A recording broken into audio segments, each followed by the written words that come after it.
What's up mga keso? Yes, quick update lang tayo. Nandito ngayon tayo sa Arangke Public Market. Ito yung public market na binaha sa loob kasi nga nasa parang basement to. So update lang tayo. Tingnan natin ngayon yung status ng Arangke ngayon.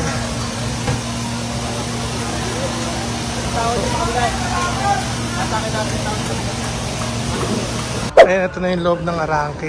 Ito yung dating yung lagpas taong baha. So ngayon, wala na yung baha sa bilis kilos ni Yorme.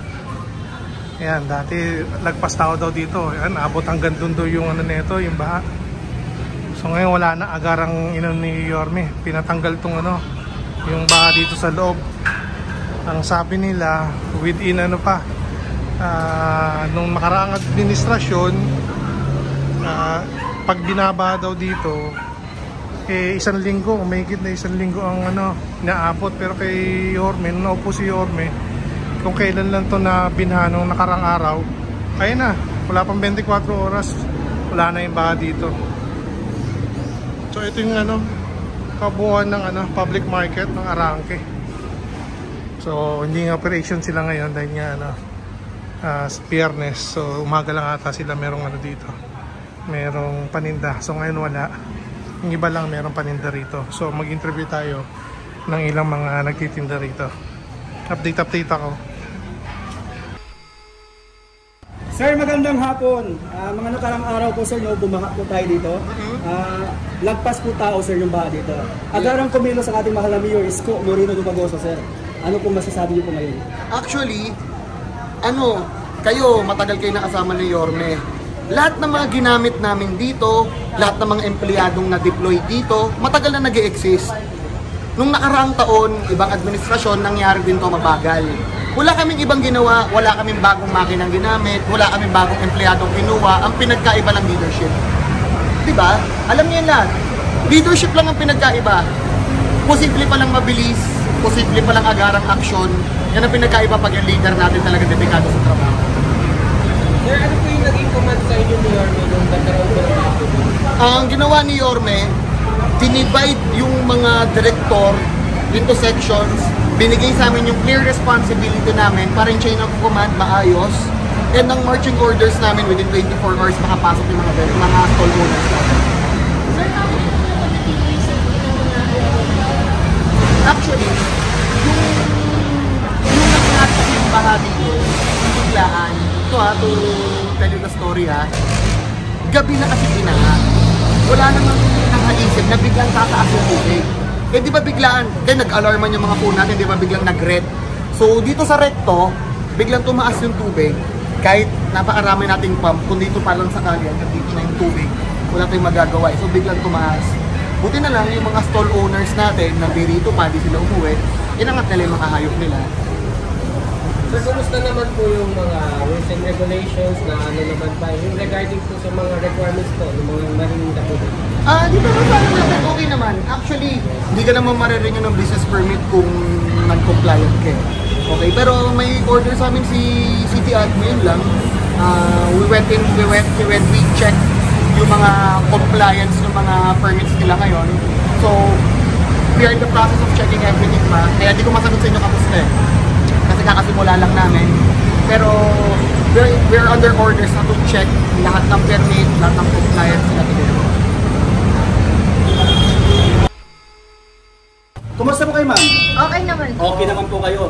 Ma'am, nung mga nakarang araw, nagpas tao po yung baha dito? Yes po.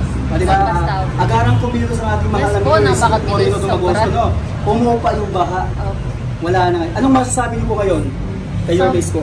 Sobrang bilis po talaga ng action ni Yorme. Wala po akong masabi. The best pa sa the best si Yorme talaga kung umaction. Yung before, dati di ba binabaharin to? Yes, yung before po. na wala pa si Yorme, ano yung worst experience nyo na? Worst experience po namin is sobrang tagal namin dun sa labas. Gaano katagal? Almost 1 week po kami. Binahali kayo? Binaha din kayo almost 1 week bago kayo naka-recover? Yes po, opo. So ngayon, ilang araw, wala pang 24 hours ma'am? Wala pa po, Wow, parang almost grabe. 16 hours lang yun. 16 hours lang, no? Within, after po nila, lumipat na po agad kami dito sa baba. Wow. Kasi yun, nakapagsimula na po agad kami. Pero kumusta yung mga magnegosyo. gamit nyo? Kasi mabilis ano eh. Actually, nakapag-prepare na po kami that night, ay gabi nung hapon. Kasi may nagsabi po sa amin na papakawalan daw po yung dam. So, ang ginawa po namin, nag-prepare na po kami para once na bumaba yung baha, iakyat na lang po namin lahat ng mga gamit namin. Kumusta naman yung kita nyo dito?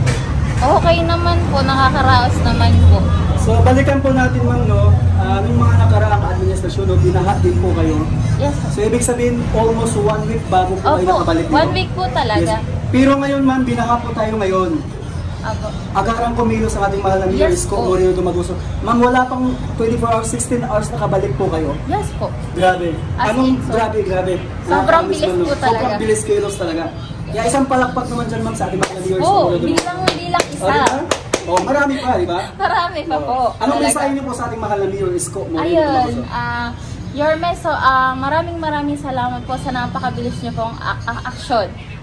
You are the best po talaga, pinakang the best po talaga kayo sa naging mayor dito sa Manila. Oh, maraming Thank salamat you so ma'am. much po. Nakabalik po agad kami sa pagnenegosyo. Wow. Ma'am. Thank you so much po. Ang laki po talagang tulong. Sir, good evening po. Nung mga nakarang araw po, sir, binaha po kayo dito, lagpas tao. Opo sir, lampas po tao sir. So, biglang agarang kumilos ang ating mahal na Mayor Isko Moreno Dumaguso. Sir, ano po masasabi niyo po doon? Oo nga po, karamihan po sa mga naganap buhay dito sa Arangke, malaki pong pasalamat kay Isko Moreno dahil sa agarang aksyon po. Dahil yung mga nakarang binay kami mula nung nahabagat kami, naabot kami ng almost 1 month bago naubos yung tubig. Oo, matagal po yun. Yung nahabagat. Tapos naulit pa uli. Umabot pa po ng 2 linggo higit bago po naubos yung tubig. Parang naramdaman po niya, parang pinabayaan po kasi ang tagal eh. Pero ngayon, si Isko Moreno, Wala pang si Mayor Me, 2 araw lang po, ubos na lahat ang tubig sa Arangke Market. Talagang maraming nagpapasalamat kay Isko sa mabilisang aksyon sa mga naghanap buhay sa Arangke. Saka mga taga-Arangke, nagpasalamat po sa lahat na gumawa ng paraan, sa lahat ng nagbayanihan para maalis ang tubig sa Arangke. Marami pong salamat sa inyo, ma'am, sir, sa malaking tulong nyo sa amin na naghanap buhay dito sa Arangke Market. Kasi talagang wala kami ibang inasahan kundi Arangke Market lang po ang hanap buhay namin eh. Kaya salamat po sa butihing Mayor Isko Moreno at saka kay Vice Mayor. Salamat po sa inyo, ma'am. Hindi nyo kami pinabayaan. Kasi mga nakaraang nabaha kami, ang tagal po namin naghihintay kung hindi namin alam kung kailan kami makapaghanap buhay muli. Pero ngayon, 2 araw lang po. Talagang maraming natutuwa po dito sa Arangke Market. Pero sir, paano kayo nakasurvive nyo, di ba? Ito lang yung isa sa mga kabuhayan nyo. Imagine 1 month po yun. Sir, ano naman po, binigyan po kami ng pagkakataon na puno ng tubig dito, lampas tao. Dito po kami sa sidewalk po naghanap buhay. Pero iba po talaga yung nasa sariling pwesto po eh. Talagang nakaka-relax ka. Karamihan sa amin, may Pero dito bayad din kahit sa labas, bayad? Binabayaran Hindi po. naman po araw-araw nalilingin, pero naiipon po yung ticket. Oo. So, sa Pero madaling po salita, nakaluwang-luwang na kasi sabi nung mga namamala dito sa Arangke, hindi naman agarang bayaran kahit pag kunti-kunti na lang. Hindi naman pulsahan po. So, sa madaling salita, sir, iba talaga ang bilis kilos, no? Sobrang na-surprise kami dito sir, kasi yung mga nakaraang napuno ng tubig dito, talagang parang nanghirapan kami maghanap buhay sa labas eh, kasi dito kami nasanay sa loob. Naulanan kami, walang maayos na pahinga. Iba yung nandito sa loob ng paligid kasi hindi kami naulanan. Kaya talagang marami pong nagpasalamat kay Mayor talaga na nagarang pag-alis ng tubig dito sa Arangke. Sobrang daming tubig po talaga. Kaya sana makarating kay Mayor, sana taasan na lang po na yung sidewalk sir, palibot ng Alonso, Arito at saka sa San Bernardo. Kasi pagka ang tubig dito pag lumalim, pag nakatayo tayo sa sidewalk, hanggang dapat tuod po. Okay. Pero pag nataasan po ng sidewalk sir, tataasan ng 3 step,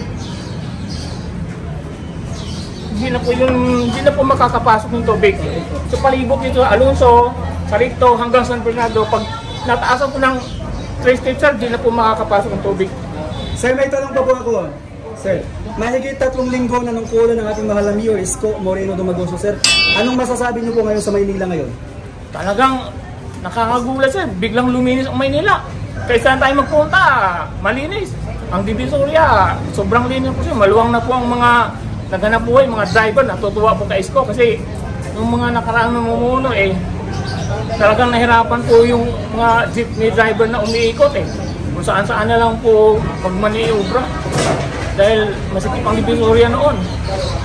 Last Pero time, ngayon, sir, sobrang maluwang na po. anong mensahe niyo po sa ating mahal na Mayor Isko Moreno Dumagoso? Mayor, marami pong salamat sa inyo. Dahil hindi nyo kami pinabayaan dito sa Arangke Market na lahat ng mga naganap buhay. Marami pong nagpasalamat sa inyo. Mayor, salamat po. Hindi nyo kami pinabayaan. Maraming salamat po, Mayor. Maraming salamat din po, sir. God bless you. Talagang biyaya ka, Mayor, sa amin, mga taga-Arangke. Salamat po sa inyo, sir. Ano po masasabi niyo po, sir?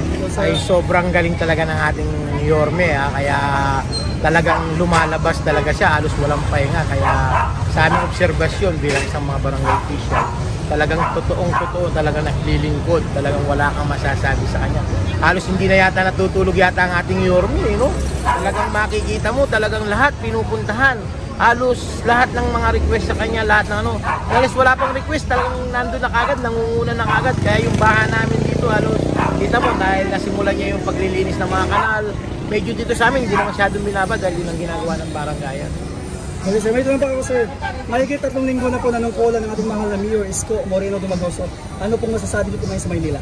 Ay, sobrang ganda na ng Maynila at napapasunod natin yung mga vendor, yung mga tao, halos may takot na. Talagang hindi naman siya pero isang salita pa lang niya at nagkakaroon na talagang nakikita mo na yung mga tao na talagang may takot at mayroon talagang sinusunod. Hindi katulad noon, yung dating administrasyon na dapat ito yung tawagin totoo, tapat at totoo. Ito dapat si Yorme, dapat yun. Hindi walang ibang dapat na tawagin na.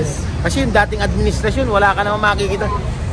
Talagang makikita mo yung kilos ngayon nung nakaupo. Hindi pa nga nakaupo, halos kumikilos na lahat. Ngayon nakaupo pa lalo ng lahat. Pulis, mapa-opisyal, mapa-ano, lahat. Talagang kumikilos, talagang hindi na kailangan magsalita. Tumaano pa lang, talagang nandyan na siya lagi.